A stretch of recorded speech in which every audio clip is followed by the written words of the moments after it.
¿Cuántas horas de atención demanda un bebé? Terminé por quitar todos los libros, porque soy mamá y porque ya lo viví. Y entonces me di cuenta que la demanda de tiempo de un bebé es de 24 horas al día, los 7 días de la semana. Y por ahí nos damos tiempo también como mamás para ir al baño, para desayunar, para comer, para trabajar, pero sí es importante que sepan ustedes que el bebé, tal cual, depende todo el tiempo de una persona mayor. Y entonces tenemos que invertir en este pequeño horas, muchas horas y mucho tiempo de nuestro día, muchas horas de sueño, principalmente en el periodo neonatal, en donde prácticamente el peque se está alimentando cada hora, cada 2 horas. Entonces vemos a las mamás que de plano no duermen, más recupérate de la cesárea, más pues trata de hacer la vida que llevabas antes, que es algo complicadísimo. Horas, alimentación, perdónenme por esa L que se fue ahí, también necesitamos esa inversión de tiempo, la salud del pequeño, el estar velando por su salud, que respire bien, que coma, que haga del baño, que los cólicos, etcétera. El uso de la ropa y más que nada, un bebé lo que necesita siempre, pero siempre es amor. Si nosotros no le podemos dar amor a un ser humano, no vamos a tener un ser humano en la vida que valga la pena, porque va a ser un ser humano que no tiene sentimientos, que no tiene empatía, que no tiene respeto. Y entonces la principal obligación de una madre, yo les digo, de una madre con su cachorro, es darle amor, independientemente de todo. Porque ser mamás, nadie sabemos. No hay un manual que haya salido hasta ahorita, ni médico, que diga cómo ser la mejor mamá del mundo. O manual pequeño o manual corto y simplificado para ser buena mamá. Eso no existe. Prácticamente nosotros vamos aprendiendo en este proceso. Y entonces nos enfrentamos a una realidad bastante cruda, incluso desde antes de que naciera el bebé. Bueno, ya decidí tener al bebé, vamos a tener un bebé, ya veo que es importante el invertir tiempo en mi hijo, pero ¿qué está pasando realmente en nuestro país y en muchísimos países del mundo? También nos enfrentamos a situaciones como una muerte temprana del producto, ¿sí? Y en nosotros definimos en medicina algo que se llama muerte perinatal. Esta es aquella que se va a presentar en el producto desde la semana 22 de gestación, es decir, cuando todavía está el bebé adentro de mamá, hasta los primeros 7 días de vida. Y decimos que las muertes perinatales son 50% más altas entre los bebés nacidos de madres de menos de 20 años que aquellos que son producto de mamás que tienen entre 20 a 35 años. ¿Por qué se da esto? Porque finalmente el cuerpo de una mamá menor de 20 años no tiene una madurez biológica necesaria para resistir un proceso de cambio tan importante como es una gestación y como es un nacimiento. ¿Se da? Sí, sí se da. Hay muchas mamás que son adolescentes, sí, pero es un proceso biológico que no debería ser en esa etapa, porque todavía tenemos que tener mayor fortaleza a nivel biológico en nuestro cuerpo. Y entonces las causas de las muertes perinatales pudieran ser la prematurez del producto o del bebé, que a veces hablamos de prematurez extrema. Hoy en día la medicina ha avanzado muchísimo, justo tenemos especialistas pediatras que hacen neonatología, es decir, se dedican a los bebés que nacen en estas etapas, a la prematurez, pero a veces tenemos productos de 900 gramos, de 1 kilo, y realmente es toda una odisea y todo un logro y toda una victoria el poder sacar a estos pequeños adelante porque no tienen un desarrollo adecuado, porque no estaban maduros para nacer. El bebé también puede nacer también con un potencial de infección. A veces se rompe la fuente de las mamás, puede haber ruptura de membranas, más de 24 horas ya se considera un pequeño infectado y entonces vemos que el bebé nace con una infección y tiene que superar, aparte del nacimiento, aparte de su prematurez, un estado de infección. Puede haber también complicaciones durante el parto.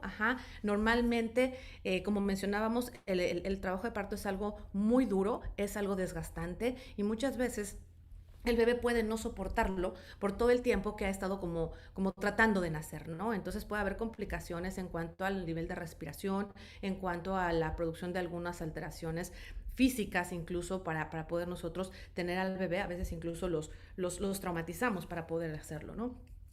Pueden tener también defectos congénitos. Normalmente nos vamos formando adentro de nuestra mamá y es como las frutas.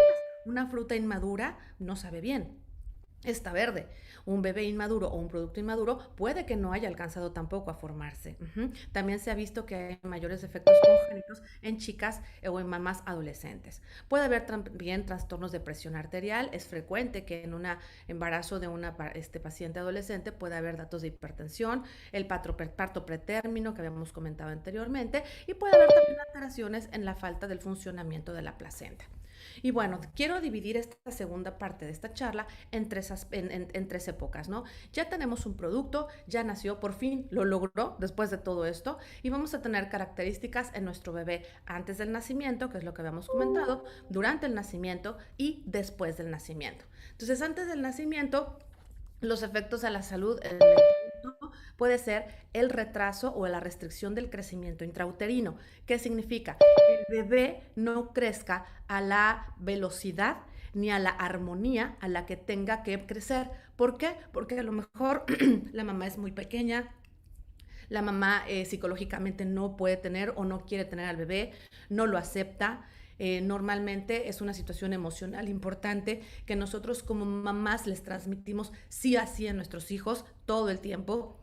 A lo mejor no comió bien, no durmió bien, no tiene la manera de, perdón, no tiene la manera de nutrirse, y entonces muchos factores de este tipo hacen que haya una restricción en el crecimiento del producto. Se presenta debido a los problemas de madurez fisiológica de la madre y los trastornos patológicos y emocionales, como habíamos comentado. Si ya nació el producto, también vamos a tener ese peso bajo al nacer. Hablábamos que también puede ser una causa de una muerte temprana, la prematurez. Nacemos antes de tiempo, es decir, antes de completar las 37 semanas de gestación.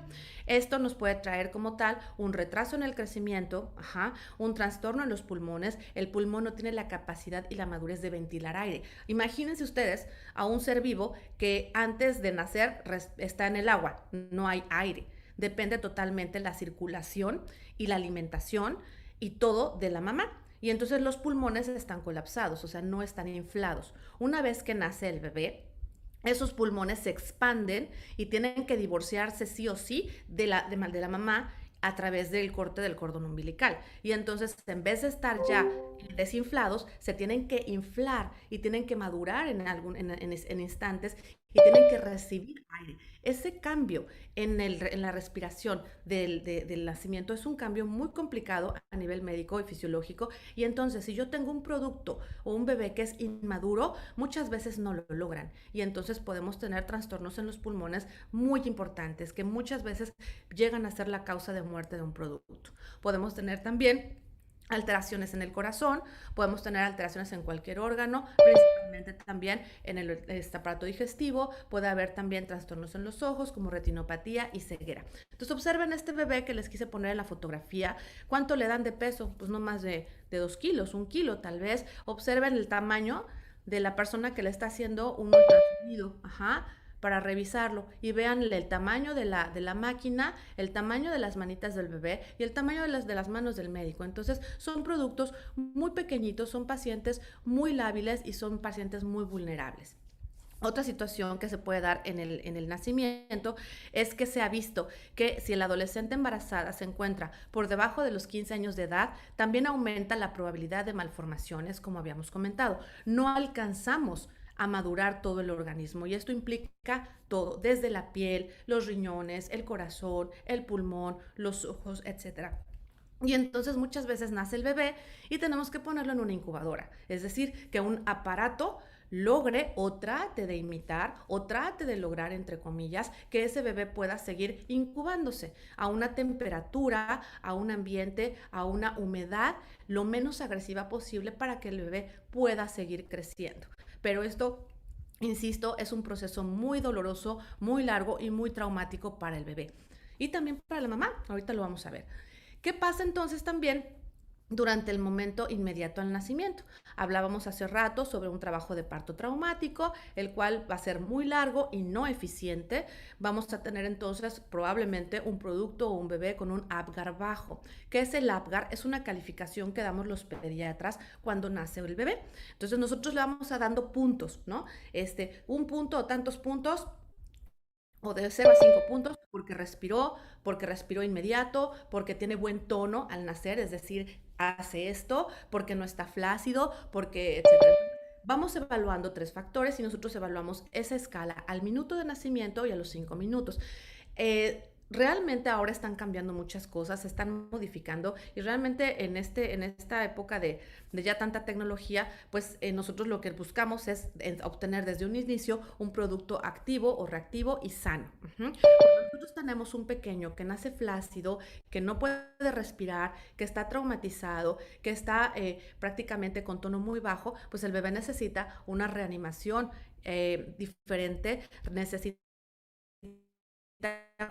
cuidados muy diferentes desde ese momento. ¿Y qué pasa? Puede quedarse con su mamá, tienen que retirarlo de su mamá y llevarlo a una unidad de cuidados intensivos, llevarlo a una incubadora y entonces viene otro trauma para ambos. Estamos separando al producto de la madre y entonces vamos a tener un bebé ingresado al hospital que puede estar desde horas, días, semanas o incluso meses. Y entonces viene esa separación también del binomio madre e hijo. Obviamente, si nosotros tenemos un bebé que se separa de nosotros, no vamos a tener una estimulación eficiente para que se pueda producir leche y entonces incluso podemos tener esa falta de producción de leche en la madre porque el bebé no hace esa estimulación de succión. O bien puede que ese bebé también se separe de la madre porque simplemente hay un rechazo por parte de la madre.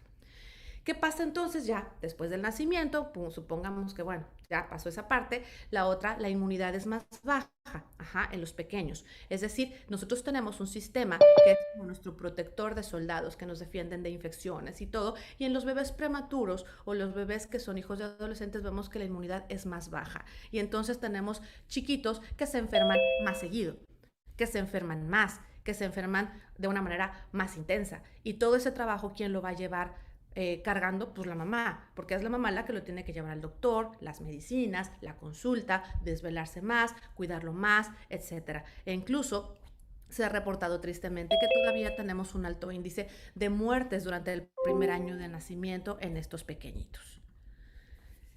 Otra de las consecuencias importantes de un trabajo de parto prolongado, de una prematurez extrema, etcétera, podemos tener también alteraciones o daño cerebral. Nosotros necesitamos del oxígeno para vivir. Si nosotros no tenemos un aporte de oxígeno importante o eficiente, nuestras células empiezan a dañarse y nuestras células empiezan a morir. Y entonces podemos tener retrasos o afección en el desarrollo psicosocial. Y entonces podemos tener pequeños que tengan retraso mental.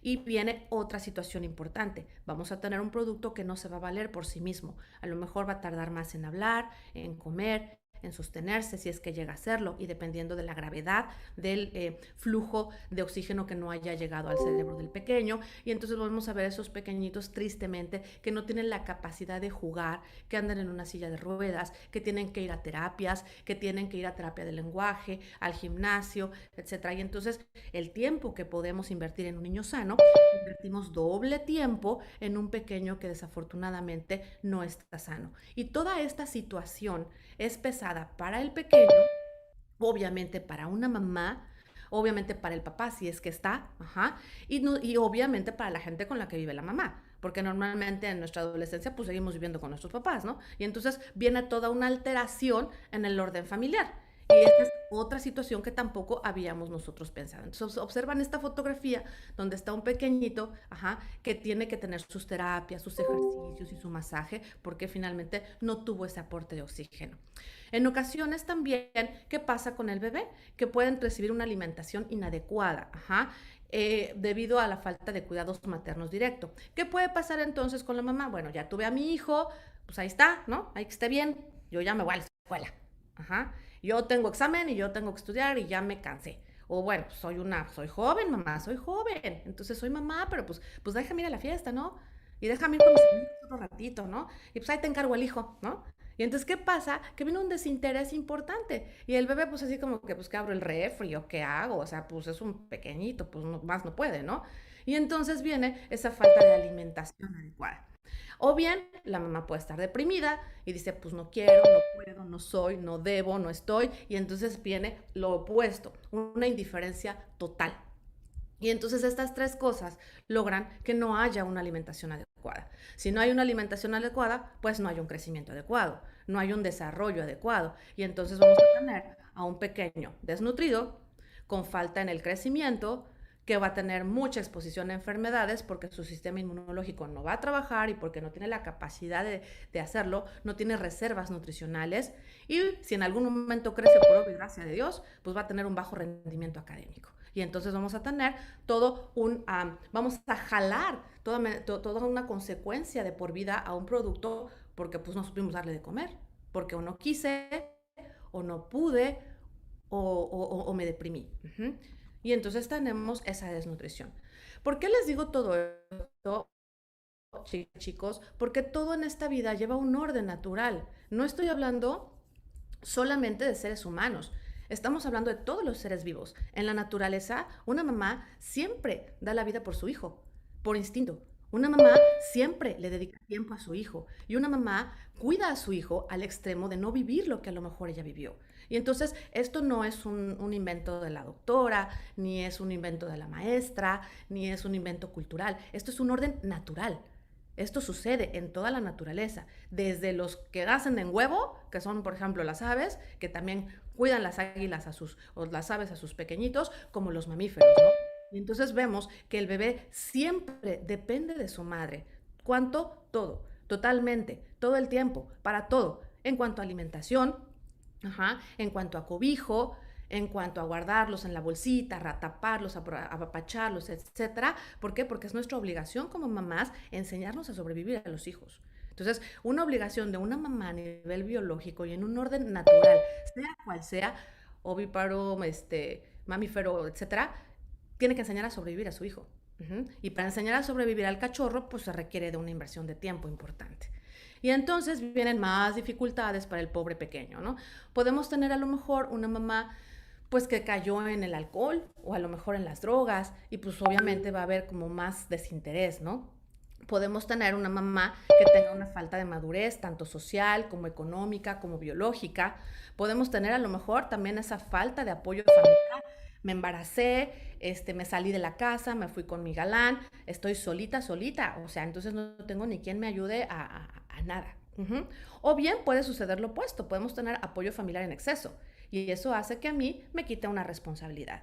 Puedo tener también falta de apoyo del padre o finalmente su ausencia. Pues era mi novio, ya me embaracé, pues vio que estaba embarazada y pues se fue. Lindo muchacho, ¿no? Entonces, realmente todo esto es a lo que nos enfrentamos todos los días. Y simplemente todo esto nos va a llevar a que el bebé carece del cuidado que necesita de una madre. Y entonces vamos a ver que lo que les comentaba anteriormente, lo más importante en un ser humano es el crecimiento y el desarrollo. Siempre les he dicho a mis pacientes, un niño que come bien, duerme bien y se siente amado, va a ser un ser humano que pueda vivir en el mundo. De lo contrario, vamos a ser seres humanos que no puedan sobrevivir. Y entonces, si nosotros no damos esas tres situaciones, en el orden que quieran, porque tienen que estar primero el amor, después la alimentación, el cuidado, la atención y la protección del bebé están en peligro. La madre adolescente que debería estar a cargo no tiene las capacidades de estarlo. ¿Por qué? Porque tampoco tiene por qué tenerlas. A esa edad, pues no está padre que tengas que tener un uniforme de escuela, ir con tus amigas, querer salir con tus amigos, pero tengas que estar alimentando un bebé. O tengas que estar cuidando un bebé. Entonces es un modo de vida que no es como conveniente, que no justifica y que no está padre.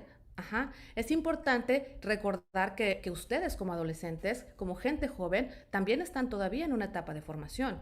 También estamos en una etapa de maduración. Estamos en una etapa de aprendizaje. Entonces yo cuando tenía su edad, que fue hace muy poco tiempo, pues me encantaba pues, salirme, ¿no? Ir, venir, hacer y bueno, me voy había discotecas antes, me voy a tomar un café, me voy a café, en refrescos, etcétera. Pero bueno, todo menos estar cuidando un bebé en ese momento. Y aparte no somos independientes. Tenemos todavía que estar en casa y dependemos la mayor parte de esa edad de nuestros papás. Entonces, al no responder a todas esas necesidades del pequeño, porque no sabemos hacerlo, pues no va a haber un desarrollo adecuado ni en el bebé que acaba de nacer, ni en nosotros como mamás que todavía nos estamos desarrollando y que todavía técnicamente no terminamos la edad pediátrica. Porque si ustedes a mí me preguntan como pediatra hasta qué edad vemos a los chicos, pues los vemos hasta los 18 años o hasta los 21 o hasta los 20. Y entonces todavía caemos en esa misma edad o en esa misma etapa pediátrica que nuestro propio hijo.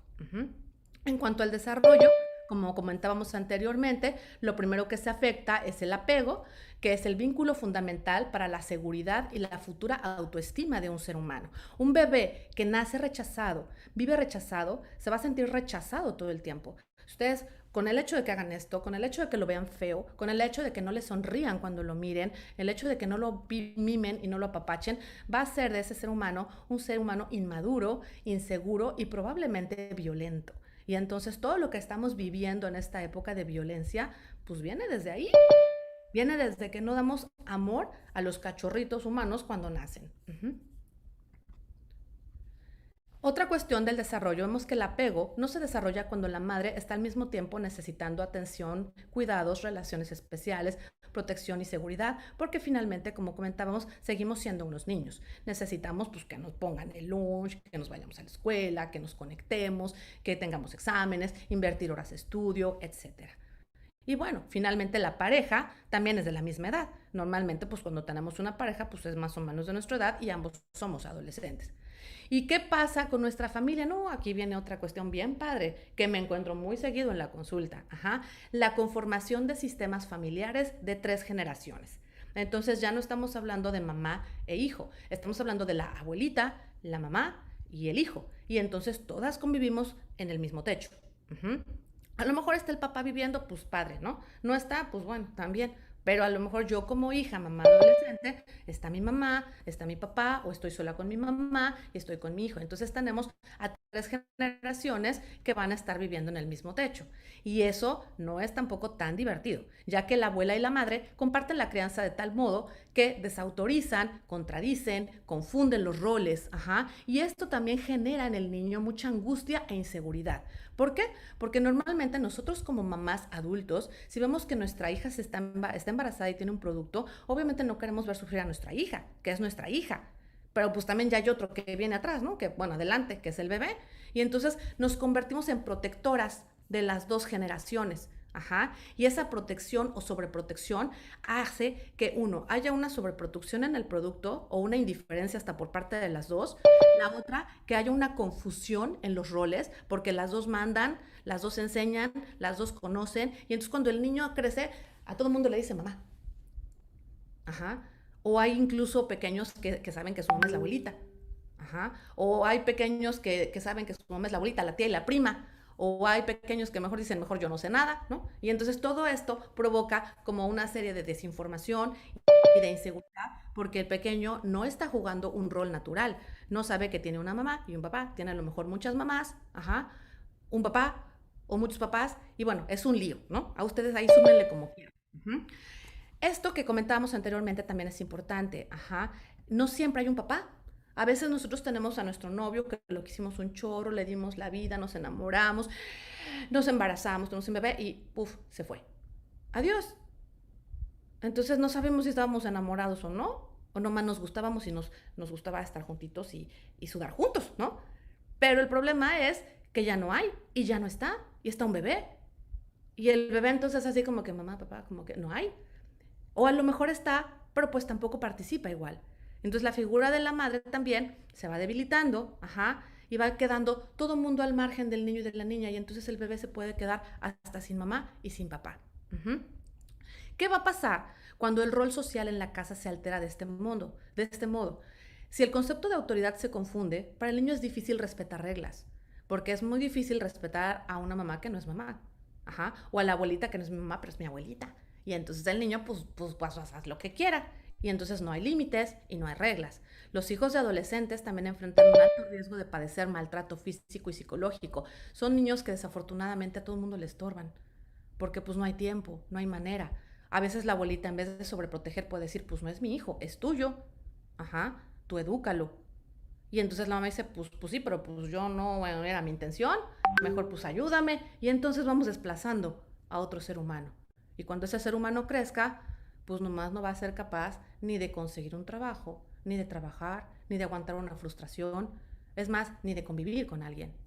Y entonces toda la dinámica familiar y toda nuestra casa se encuentra con mucha presión y con mucho estrés.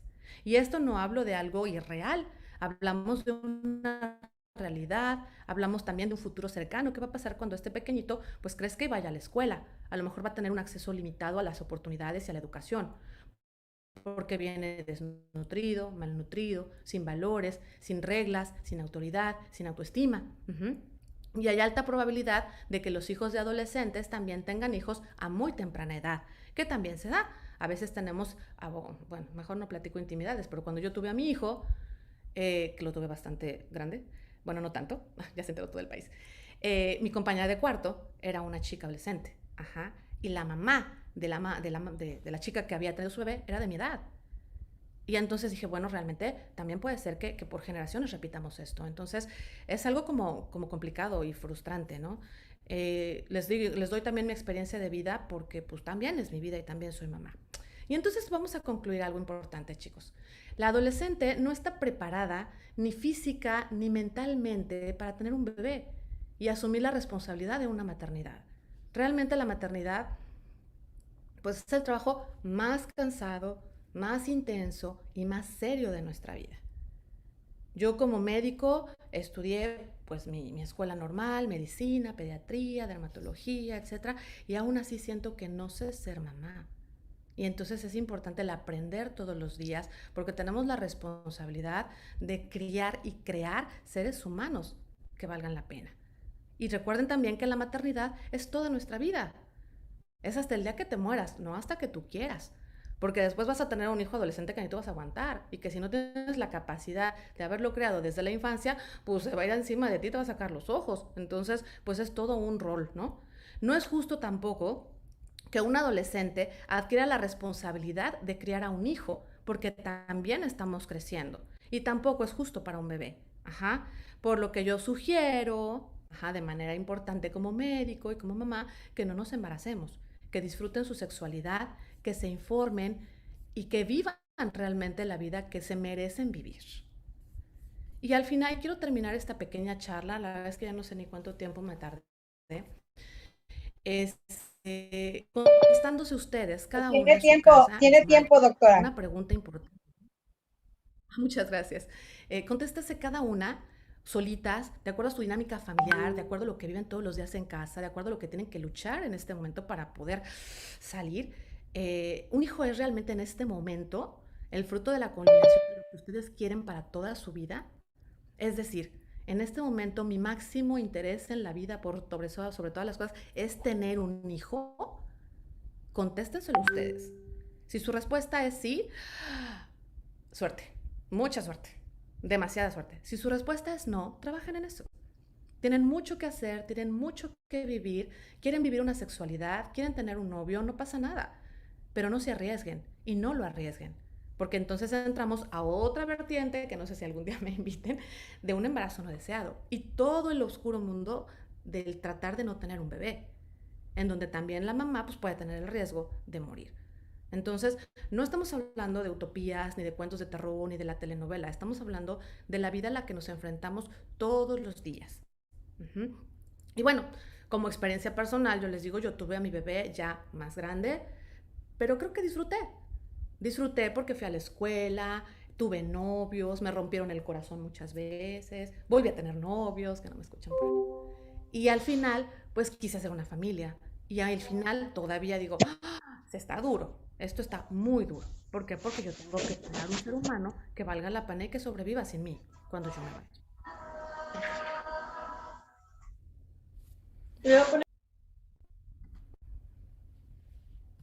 ¿Alguien tiene alguna pregunta, algún comentario, algo que me haya faltado, algo que quieran externar, algo que no hayan entendido? Aquí estoy. Chicas, chicos, hay que aprovechar la presencia y la buena disposición de la doctora Anaí. Así es que compártanos sus inquietudes, sus dudas, sus comentarios, cómo encuentran esta información que la doctora nos comparte. Ha abordado a ver, aquí, Citlali, si quieres puedes abrir tu micrófono, hija. Adelante. Citlali Anel. Sí, disculpe, ¿es cierto que si una mujer no se embaraza nunca puede tener dificultades después ya de adulto? Sí, sí es cierto, porque finalmente estamos creados como seres que tienen que procrear y que tienen que multiplicarse. Ujú. Biológicamente estamos hechas para tener hijos, cierto, muy cierto. El hombre también. Cuando una persona también decide no tener hijos, que es muy válido, ajá, en el caso de una persona que nunca se quiera casar por motivos religiosos, sociales, culturales, etcétera, también es válido, pero sí puede haber en algún momento algún riesgo, no que no tenga hijos, ajá, pero sí puede tener, por ejemplo, en algún momento riesgos de padecer más frecuentemente que otras personas un cáncer, por ejemplo, ajá. Tampoco te digo que las personas que tienen hijos no lo padezcan, pero a lo que voy es que normalmente nuestro organismo tiene una función y un uso, entonces también son personas que deben cuidarse. No significa que ya no pueda tener, sino que puede tener en algún momento algunas otras complicaciones. Lo mismo sucede, por ejemplo, si esperamos mucho tiempo para tener un bebé. Una persona de 45 años o de 40 que se embaraza, ya se logra, ¿no? Por toda la cuestión tecnológica, pero tampoco es tan viable ni es lo mejor, porque entonces nos vamos al otro extremo de la vida. Les digo vulgarmente, pues ya el horno ya no está para bollos, ¿no? Pero más o menos no sé si te contesté. Está bien, gracias. No, gracias a Kim- ti. Disculpe, Kimberly, adelante con tu pregunta, hija. Kimberly, adelante. disculpe, buenos días. ¿Qué le afecta más a un niño? ¿Que su mamá lo abandone o su papá? Honestamente, yo creo que las dos. Porque tenemos un concepto que se llama familia. Bueno, son dos cosas importantes. ¿Qué le afecta en cuanto a crecimiento biológico? Que no esté la mamá, porque finalmente la mamá es la que provee. ¿Qué provees? Tiempo, la leche, el limpiarle la cola, el llevarlo al baño, o sea, es todo un show, ¿no? Entonces, obviamente le afecta porque es un abandono total, pero si tú me dices, ¿qué le afecta más emocionalmente o afectivamente? La ausencia de los dos, porque tenemos un concepto que se llama familia. Y entonces un hijo tiene que tener una mamá y tiene que tener un papá que le dé un sentido de autoridad y de respeto. Ajá. Porque también si nosotros tenemos una mala dinámica con un papá, entonces el chico puede crecer sin límites, puede crecer sin autoestima y no tiene la identidad de tener una familia. Entonces, hay mamás, ya vemos, y hay muchas mamás que crecen a sus hijos solos, eso es cierto, y es muy loable, porque son chicas que trabajan y que tienen un bebé y que sacan adelante a su hijo. Pero siempre, de los siempre, van a crecer los hijos con ese hilito saliéndose de que el papá no estuvo, ¿no? Entonces, pues yo creo que tomando en cuenta el desarrollo integral de un ser humano, pues necesita los dos. Ujú. Muchas Ahora, gracias. no, no, al contrario. Ahora, la cuestión de enseñanza, de respeto, de hábitos, de religión, etcétera, sí recae sobre la mamá. Eso sí es cierto. Ajá. Y a lo mejor lo podemos ver con nuestra familia, ¿no? El papá ya anda muy campante, no sé, cortando el pasto. Y la mamá pues anda ahí en friega, ¿no? Con el chamaco. O sea, sí son roles diferentes, importantes. Hoy en día tratamos de involucrar un poco más al papá, pero sí o sí siempre es importante la presencia de ambos. Ujú. Doctora, aquí Felipe de Jesús Farías nos comparte un comentario muy interesante. Él dice, ser joven significa disfrutar la juventud, pero aún así el fin del ser humano es dejar descendencia, Así es. pero todo a su debido tiempo. Así es. Padrísimo, padrísimo. Yo les puedo decir una cosa. Muchas gracias por tu comentario. Voy a hablar en primera persona. La verdad es que yo siempre fui una mujer, o siempre he sido una mujer muy inquieta. Y la verdad es que yo quería comerme el mundo y hacer tantas cosas. Y mi sueño siempre fue ser pediatra. Ajá. Mi sueño siempre fue ser doctora. Y yo digo, bueno, ¿cuántas personas realmente en la vida cumplimos un sueño?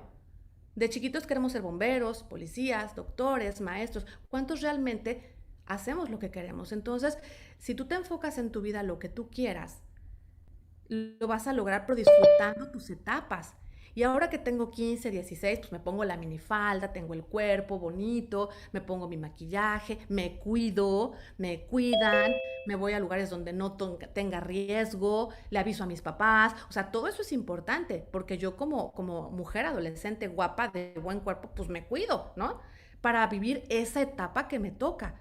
Y puedo tener un novio y luego el otro, bueno, a lo mejor estoy dando malos consejos, pero a lo que voy es que disfrutemos la etapa que tenemos. Y cuando nosotros tengamos esa madurez psicológica y de cuerpo, como yo les decía, después de los 25 años, la mejor etapa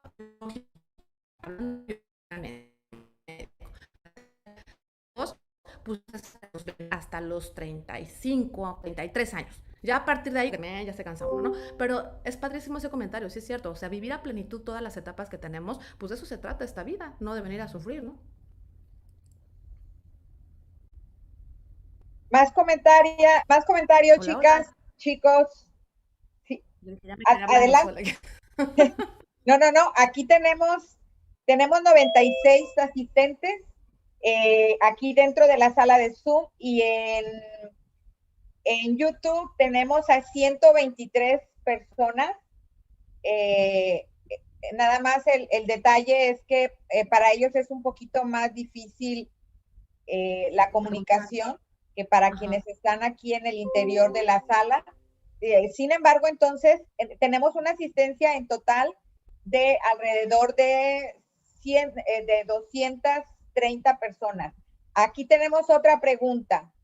Dice, tenemos otro comentario. Dice, ¿cuáles son los efectos biológicos para las mujeres y los hombres elegir no tener hijos? Bueno, la doctora ya comentó un poco a ese respecto. No sé si ella quisiera agregar un poquito más. Sí, nos volvieron a preguntar, pero sí, gracias. Les vuelvo a comentar, no tengo problema.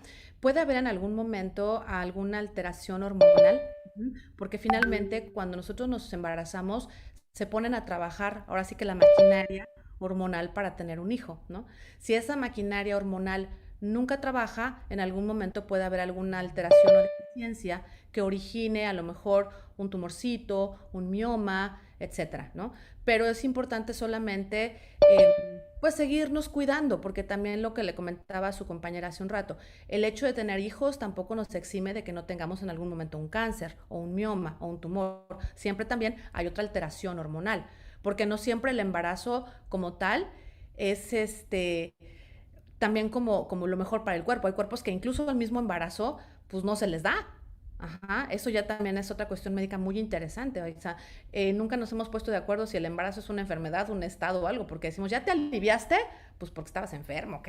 Entonces, la verdad es que sí se basa más que nada en alteraciones hormonales, pero si una persona decide no tener hijos, vuelvo a repetir, también es válido. La única cuestión es que también se tiene que cuidar, ¿no? Y estar haciendo a lo mejor en algún momento alguna cuantificación de hormonas o en algún momento acudir al médico si es que necesita algunos suplementos hormonales, etcétera, porque también el hecho de tener una vida sexual, o una vida sexual activa, también hace que trabajen las hormonas. Entonces, es como buscar el equilibrio. Ahora, ¿qué tanto afecta al hombre no tener hijos? Bueno, vuelvo a lo mismo, a lo mejor puede haber en algún momento alguna alteración hormonal y tiene que estar también cuidándose, por ejemplo, de grande, pues como todos los hombres que también tuvieron hijos, la situación del crecimiento de próstata, etcétera. Pero bueno, finalmente para el hombre es a lo mejor más sencillo, ¿no? ¿Por qué? Porque a lo mejor hay otros métodos de poner a trabajar el funcionamiento del órgano, ¿no? Pero en general la mamá, pues que es la incubadora, pues sí tenemos también que estar como atentos a eso. No sé si contesté bien la pregunta. Aquí tenemos también otra pregunta, dice, con relación a los riesgos que se pueden evitar, aunque no sé si sea si la doctora, si esto sea del campo de la doctora, dice que si se pueden evitar los riesgos de cáncer al retirar la matriz. Sí, ciertamente no es tanto mi campo, pero depende de varias cosas. Normalmente el cáncer como tal ya se ha visto que puede tener como cuestiones multifactoriales, puede haber una predisposición genética, que haga que una persona que tiene esa predisposición a un cáncer lo desarrolle, en su vida. Si ustedes me dicen, si quitar la matriz previene el riesgo de cáncer de matriz, pues sí, porque ya no hay matriz. Pero si una persona que tiene una predisposición genética o alguna alteración en su cuerpo que haga que tenga esa facilidad de, a lo mejor pudiera tener el cáncer de cualquier parte de su cuerpo, ¿me explicó? Porque no solamente tenemos cáncer en la matriz, también tenemos en mama, también tenemos en la piel, también tenemos en el estómago, etcétera. Entonces una persona a lo mejor que tiene alteraciones menstruales, alteraciones hormonales, que tiene miomas, que a lo mejor no tuvo hijos o tuvo muchos hijos, todos esos son factores que pueden ser de riesgo para un cáncer de matriz, por ejemplo, ¿no? Y si en alguna revisión de su Papá Nicolau o sus revisiones periódicas se encuentra algo extraño, pues si el médico considera necesario extirpar la matriz, está bien. Si una persona, por ejemplo, ya tiene cáncer de matriz y se extirpa, pues ya se le quitó el cáncer de la matriz, pero pues depende del estadio del cáncer también. Si es un cáncer incipiente o si ya con una clasificación que nosotros como médicos usamos, puede haber afección a otros niveles. Entonces es como una información que tenemos que tener bien, bien clara, ¿no? De que si yo no quiero tener cáncer de matriz y me quito la matriz, nunca me va a dar cáncer, pues de matriz no, ¿no? Pero no sabemos si genéticamente tengas una predisposición a otro cáncer, ¿no? Doctora, tenemos una pregunta más. Dice, ¿cuánto daña al cuerpo la pastilla del día siguiente? Uy, un chorro. Tampoco soy ginecóloga, pero esa es una pregunta importante. No sé quién la hizo, pero qué bueno que lo preguntaron. La verdad es que no quería meterme en estas ondas, pero pues vamos a hacerlo, ¿no? A lo mejor ahorita la plática dicen, no, pues sí está muy cañón tener un hijo. Pues no lo hago. ¿Para qué? ¿No? La cuestión es prevenir un embarazo, porque tampoco se trata de darle bola a la hilacha y de pues me tomo al otro día la pastilla del día siguiente, ¿no? Y pues cada mes lo hago, ¿por qué no? Si sí es muy eficaz, ¿no? Porque finalmente una vez que nosotros iniciamos una vida sexual, es difícil pararla. Ya una vez iniciando una vida sexual ya es complicado. Aquí lo importante es que si yo tengo una vida sexual es porque estoy convencida de que la pareja que está conmigo va a ser una pareja estable, ¿no? Que me ama y la amo. Y que a lo mejor no anda como colibrí de flor en flor, ¿no? Como por media ciudad después, porque también me tengo que cuidar en ese aspecto. A lo mejor si yo ya tuve un embarazo, por lo que sea, por un día, por mi amigo, lo que sea, pero quiero tomarme la pastilla del día siguiente, te la puedes tomar, sí. El problema de la pastilla es que tiene un contenido hormonal impresionantemente alto. Ajá. Normalmente los métodos anticonceptivos o los hormonales o las pastillas de uso médico ginecológico tienen componentes diferentes de diferentes hormonas que de acuerdo a lo que el médico quiere tratarte, hacemos nosotros una prescripción de lo que tú requieres. En el caso de la pastilla del día siguiente, no es una prescripción médica, es una bomba para que tu matriz tenga un trabajo de, como de contracción, y pueda activarse y como pueda acelerar un proceso en el que elimine el contenido. Y entonces para lograr esto se requieren dosis relativamente altas de medicamento, que si nosotros las usamos de una manera irracional, al rato, yo digo que si tienes hasta un cáncer de matriz. ¿Por qué? Porque tú misma estás provocando una alteración hormonal importante, que a lo mejor por vergüenza o por pena nunca dices que llevas como 8 o 9 pastillas, pues yo creo que sí es complicado, porque entonces le estás metiendo a tu cuerpo hormonas que no necesitaba, que forzaste a tu organismo a hacer algo, que en este caso es una eliminación, y finalmente a lo mejor sí podrás tener problemas de embarazo después, porque entonces todo se aloca, todo su cuerpo se aloca. Entonces yo creo que aquí lo más sano realmente es prevenir un embarazo. Doctora, tenemos más preguntas. Dice, por ejemplo, ¿qué consecuencias tiene la mujer cuando se opera para ya no tener hijos? Esa es la primera. Y la otra también interesante, de YouTube, nos hacen llegar preguntas de YouTube. ¿Pro vida o pro aborto? Es debatible. Ay, Dios, qué feos son. Bueno, no, qué bueno que lo estamos haciendo.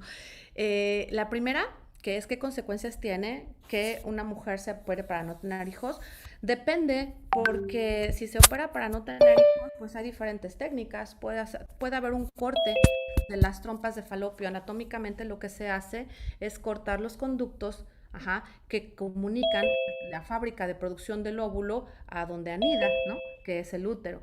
Entonces, si yo en algún momento decido o no quiero, o me opero, o me tienen que operar, o tengo una paridad satisfecha, es decir, ya no quiero tener hijos, puedo optar por un método de ese tipo, que nosotros le llamamos permanente. Entonces lo que se hace es un corte de las trompas, que es la oclusión de la trompa, y a la hora de cortarlas, pues ya no hay por dónde viaje el óvulo, pero el ovario está ahí. Es decir, sigue habiendo producción de óvulos. Ajá. Entonces, hormonalmente no habría que tener no habrá que tener problema. ¿Me explico? Si yo retiro la matriz, pero no retiro los ovarios, normalmente se hace eso también cuando hay que retirar matriz por cuestiones de miomas o de alguna otra patología y se quedan los ovarios, ese es como el centro donde está toda la cuestión de las hormonas a ese nivel, pues tampoco afecta. Si en algún momento se tiene por alguna razón que extirpar a los ovarios, ajá, normalmente se les da un porque ya no hay esa zona de producción de hormonas o de procesamiento de hormonas. No sé si me expliqué.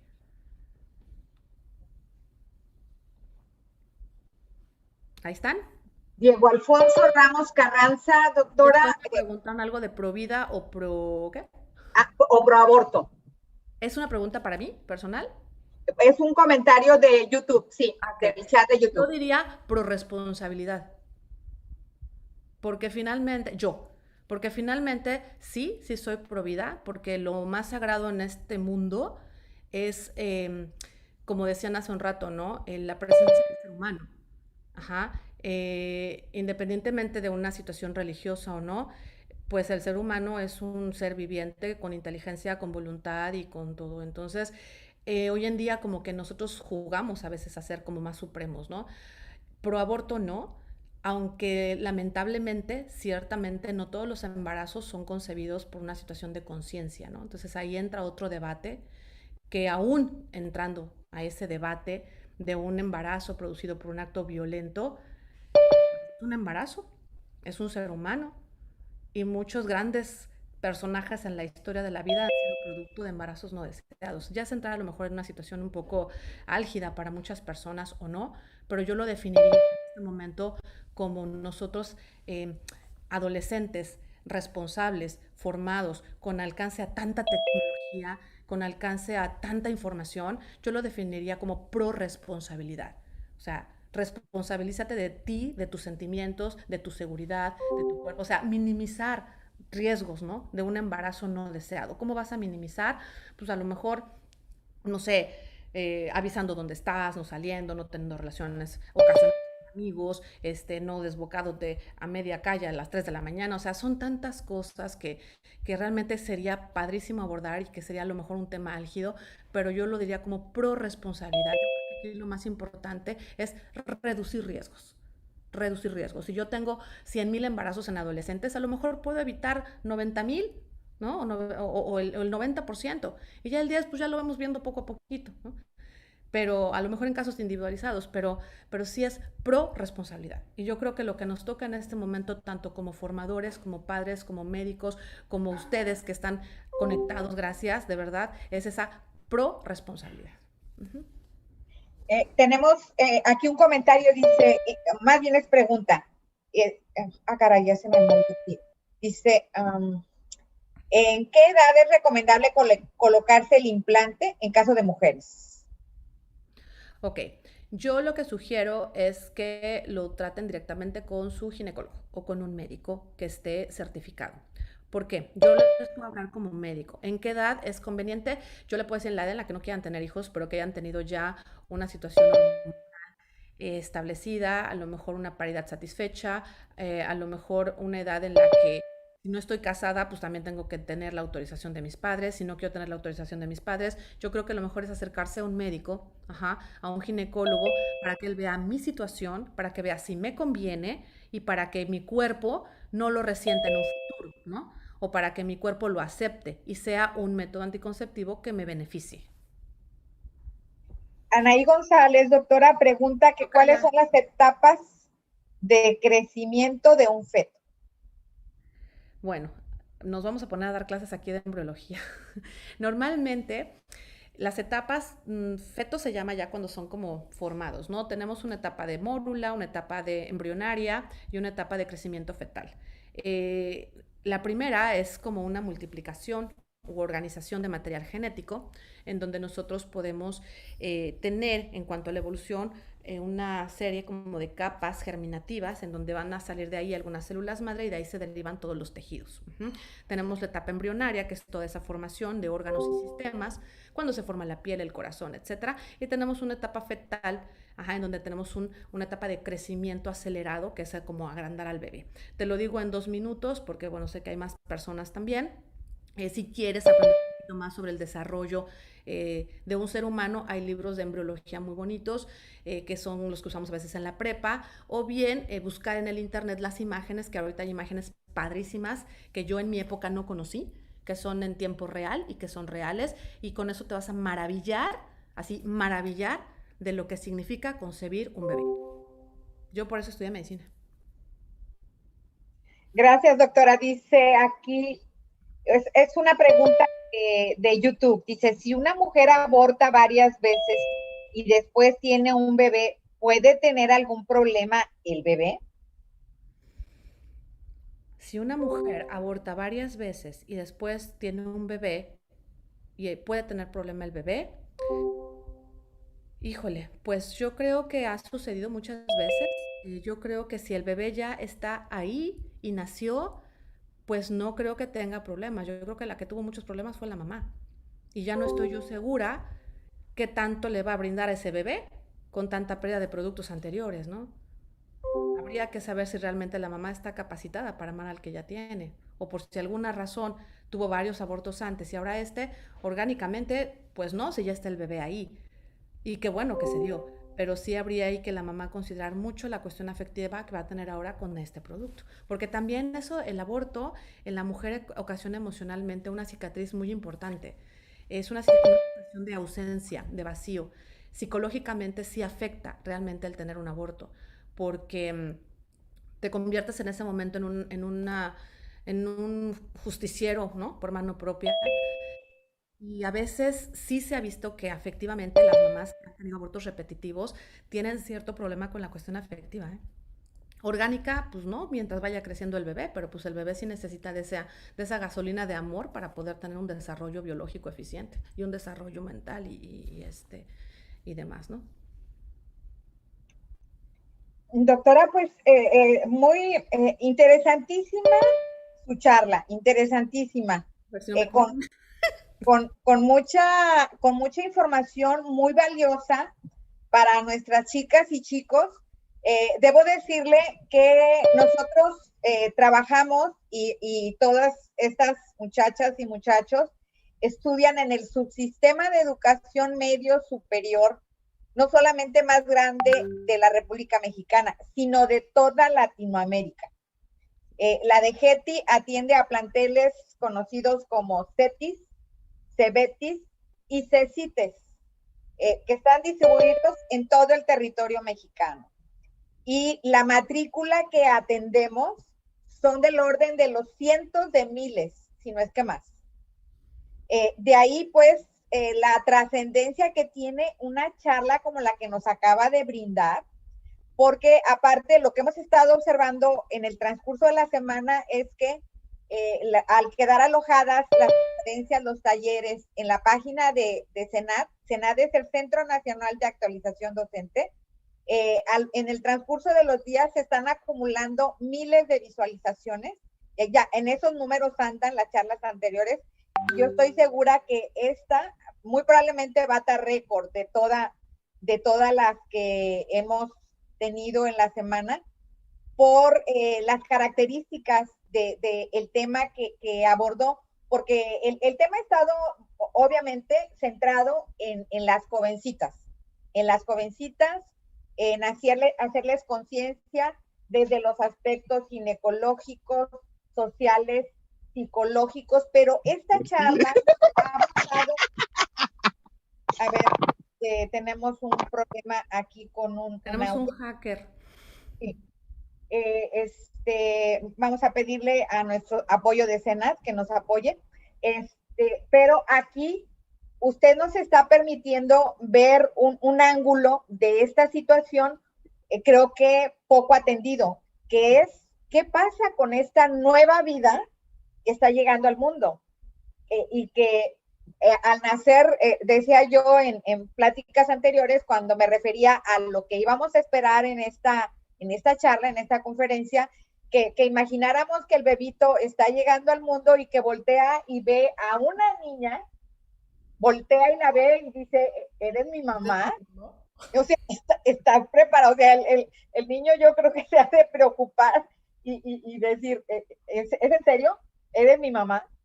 Y entonces las chicas no están conscientes de todo lo que implica, de que se están echando encima la responsabilidad de otra persona cuando ellas mismas no han terminado de madurar ni físicamente, ni psicológicamente, ni en ningún sentido.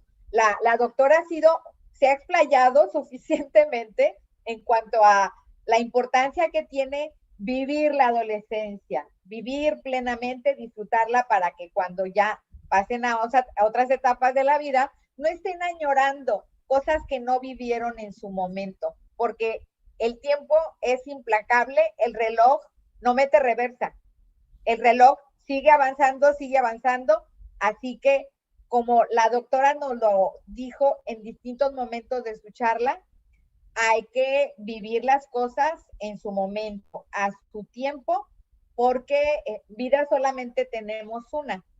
Y entonces, en todo este evento que en este momento ya estamos llegando a su fin, que ha sido un evento que ha durado una semana, pero en el que hemos tenido una riqueza enorme al poder estar expuestos a la experiencia, al conocimiento de profesionales de primera línea y que todo ha sido motivado por el interés que tiene la Dirección General de Educación Tecnológica Industrial de sacar la educación de las aulas.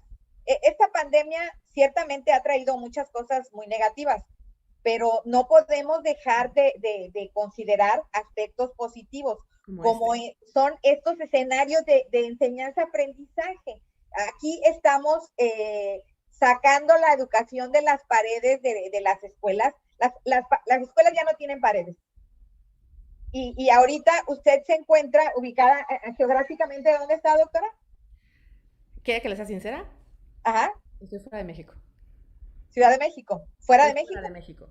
Ah, cierto. Bien. La doctora está fuera de México. Ella es ciudadana mexicana, obviamente, formada acá en México, pero se encuentra fuera de México. Y sin embargo, eso no es barrera para que aprendamos de ella, todos aprendamos de ella. Y entonces, en ese sentido, es que la escuela ya no tiene paredes, chicas, chicos. Aquí hemos dado muestra, la Dirección General de Educación Tecnológica Industrial. Yo me encuentro en la costa noreste de México. Aquí tenemos personitas del estado de Guanajuato, de Oaxaca, de Coahuila, de Jalisco, de Hidalgo, de Tamaulipas. Entonces, es un auditorio muy amplio, muy diverso, chicas, chicos, maestras, maestros, y estamos agradecidísimas y agradecidísimos por este apoyo que nos ha brindado. Sabemos que es una persona saturadísima de trabajo, muy inquieta, ya nos quedó claro eso, pero que yo creo que no sé si alcance a dimensionar el alcance que tiene esta charla que nos ha regalado. Tiene un alcance brutal, no solamente en términos geográficos, sino en el alcance que tiene en las mentes de estas criaturas y que va a tener, porque como queda alojada la charla ahí en el chat de YouTube, en el sitio de YouTube de CENAR, entonces va a estar accesible a todos ellos y entonces somos educación pública mexicana, muy, muy importante. Muy, muy importante. Si me doctora, para terminar, no sé, cuando usted me pueda permitir 2 minutitos, me gustaría solamente agregar algo para los chicos. Adelante, por favor. Antes de que se empiecen a desconectar. Realmente cuando a mí me pidieron esta charla y me comentó la doctora todo esto y me dijo, es que va a haber muchos cientos de chicas, la verdad es que les voy a ser bien sincera, más que el alcance, que me pone nerviosa, y la computadora hace que no me ponga nerviosa porque no veo a nadie, no, no es cierto. Más que el alcance, yo creo que con que nosotros, una sola persona, dos personas, tres personas, tengamos esa conciencia de lo que estamos haciendo y viviendo, nos damos por bien servidos. Yo lo único que les puedo decir, chicas y chicos, es que es un orgullo, un placer y un honor para mí haberme dirigido a ustedes hoy. Ujú. Porque son chicos que sé que luchan todos los días, que se conectan todos los días, que estudian todos los días, que quieren algo para su vida. Y entonces esto nos permitió haberlo hecho. Si en algún momento se da alguna situación, yo estoy para servirles, pero mi lección de vida es disfruten lo que tengan, hagan lo que tengan que hacer, den lo mejor que tengan, tienen que sobresalir y lo van a hacer desde donde ustedes lo hagan. En lo personal, yo tengo una adolescencia como ustedes, igual de tormentosa, ajá, una juventud igual de tormentosa. También me costó mucho trabajo hacer lo que tengo que hacer hoy. Tengo un solo hijo, después de mucho penar, después de muchos años, y me doy cuenta que con uno que tengo es suficiente, porque es mi responsabilidad que él piense, tenga valores, respeto y sea un triunfador. Y entonces es un trabajo de la fregada, de todo el tiempo, de todos los días, de toda la vida, de una inculcación de valores, de cultura, de hábitos, que de verdad en este momento ustedes con toda la información que tienen y con todo lo que están aprendiendo, pues es lo mejor que pueden hacer, es de verdad aprovechar su vida, vivir su vida, ¿Está bien ahí? realizar sus sueños y aquí estamos. ¿Vale? Gracias. Muy bien, doctora. Le reiteramos nuestro agradecimiento a usted y también a las chicas y chicos que han tenido a bien conectarse, a sus maestros que nos han ayudado en la promoción del evento, a la dirección de Senat. Le cedo la palabra al representante de Senat para que nos dirija unas palabras. Pues buenos días a todos. De verdad, para mí, a nombre del Senat, es un verdadero placer, es un verdadero honor haber sido partícipe de esta jornada, maestra Coco. He sido testigo de todos los eventos que durante todos, tuvimos 7 eventos, esos diferentes horarios con diferentes públicos, tanto para padres, para alumnos, para profesores, público abierto. Es un tema, obviamente, que todavía nos falta mucho por trabajar, ¿no? Esta iniciativa por parte de usted de enfocar las matemáticas, que eso es súper importante, las matemáticas con ámbitos tan humanos, tan representativos del ser humano, como el embarazo, como los procesos de menstruación, como veíamos las sesiones de ayer. Me parece formidable, es de reconocer, muy loable el trabajo, el impulso que está teniendo, la energía y el contacto que nos hizo a través de los diferentes ponentes, que obviamente tuvieron una perspectiva, un aporte, brindarle la información tan requerida a los muchachos, a las muchachas a nivel nacional. Tuvimos también mucha participación de alumnos a nivel nacional, que eso es también, hay que reconocerlo, el impulso de los profesores, el de los directivos, el del personal. Para mí es de un verdadero honor y un verdadero placer cerrar estas jornadas en reconocimiento, primero a todos los ponentes que tuvimos hoy con la doctora, pero principalmente a usted como un proceso de impulso al desarrollo y a la creación de conocimiento desde nuestras aulas y nuestra aplicación. De mi parte sería todo, maestra, y pues un aplauso para usted, de verdad, y para todos los ponentes el día de hoy. Así parada agarro con este dedo. Muchísimas gracias, y con esto pues damos por concluida la jornada de la semana para la prevención del embarazo adolescente. Todo nuestro agradecimiento para la doctora Anaíl y esperamos en próximas ocasiones y oportunidades tener contacto, comunicación con ustedes y compartirles más eventos que sirvan para un feliz desarrollo de su personalidad en todos los sentidos y en todos los aspectos, mucho más allá del ambiente académico. Muchas gracias. Muchas gracias a todos. Muchas gracias. En nombre del doctor Miguel Santiago, director del Senat, pues concluimos la jornada de esta semana, agradeciendo a toda su participación. Síganos en nuestro canal de YouTube, en nuestras redes sociales y obviamente estamos más que comprometidos a impulsar el desarrollo tecnológico a través de la ciencia. Que tengan un buen día y mucho gusto y un placer haber conocido a gran inquietud, gran fuerza por parte de los jóvenes y los profesores y todos nuestros ponentes. Gracias, maestra Coco, gracias y nos vemos pronto.